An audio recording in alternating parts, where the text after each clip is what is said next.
অনেক সময় দেখতে পাওয়া যায় কোনো ভাই বিপদে পড়ে সে মৃত্যু কামনা করছে। তো এরকমভাবে মৃত্যু কামনা করা কি জায়েজ? জি না, মৃত্যু কামনা করবেন না। এই জীবন তো সংক্ষিপ্ত জীবন, ইহকালের জীবন ক্ষণস্থায়ী, কিছু দিনের জন্য।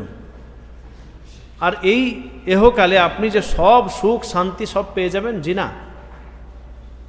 এই জীবনে দুঃখ কষ্ট বেদনা সব কিছু থাকবে, ধৈর্য ধারণ করতে হবে আপনাকে। ধৈর্য ধারণ করলে ইনশাআল্লাহ ধৈর্য ধারণকারীর সাথে আল্লাহ সুবহানাহু ওয়া তাআলা আছেন। মৃত্যু চাইবেন না, মৃত্যু কামনা করবেন না। সহিহ বুখারী এবং মুসলিমে হাদিস রয়েছে, আল্লাহ রাসূল সাল্লাল্লাহু আলাইহি ওয়াসাল্লাম তিনি মৃত্যু চাইতে নিষেধ করেছেন, মৃত্যু কামনা করতে নিষেধ করেছেন। যদি আপনাকে কোনো কিছু বলতেই হয় তাহলে সেখানে একটি দোয়া রয়েছে, এই দোয়াটি আপনি পড়তে পারেন। আল্লাহুম্মা আহইনি মা কানাতিল হায়াতু খায়রাল লি ওয়া তাওয়াফফানি ইযা কানাতিল ওয়াফাত খায়রাল লি। যদি মৃত্যু এবং জীবিত থাকা কল্যাণকর হয় আমার জন্য, তো যেটা কল্যাণকর হবে আল্লাহ সুবহানাহু ওয়া তাআলা সেটাই আমার জন্য তুমি করো। মৃত্যু কামনা করা যাবে না।